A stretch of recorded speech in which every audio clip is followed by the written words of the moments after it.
Klientimning pullarini olib qochib ketdim. Qizlar, sizlar ham shunaqa o'ylaysizlarmi? Iltimos, sizlardan unaqa o'ylamanglar.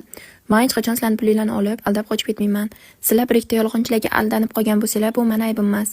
Men zakaz olishdan oldin to'lovlarni 100% oldindan olaman. Menga boshqalar to'lovni oldindan olmaydi-ku demanglar. Agar sizlarga oldindan to'lov qilish to'g'ri kelmaydigan bo'lsa, bemalol oldindan to'lov qilmasdan zakaz oladiganlarga zakaz berishlaringiz mumkin, qizlar. Unaqa savollaringiz bo'lsa, yana tushunmagan qanaqa joylaringiz bo'lsa, kommentariyada yozib qoldirsanglar, hamma savollaringizga to'liq javob beraman. Profilimdagi barcha narsalarni o'zim yasaganman. Bir ikkita videolarda o'zim ham tushganman, qizlar. Ishonishingiz mumkin, rasmda qanaqa bo'lsa, xuddi o'shanaqa chiqadi. To'lovlarni oldindan olishimning sababi, men ham karantin paytida Telegram kanal yurg'izganimda, menda ham bitta klientim juda ham ishontirib zakaz berganlar. Men ularning zakazlarini yasab berganman. O'sha paytda 70 ming so'mlik, men endi boshlagandim. Menga o'sha paytda 70 ming so'mlik narsa zakaz qilganlar.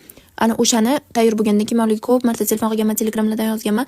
Ular qaytib javob bermaganlar. Mana shu sababli menga dars bo'lib, bundan ham kattaroq summaga tushib qolmasligim uchun men to'lovlarni oldindan olaman, qizlar.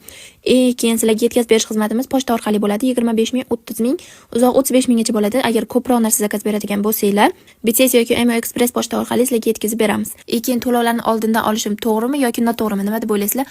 Menga fikrlaringiz qiziq, kommentariyada yozib qoldiring.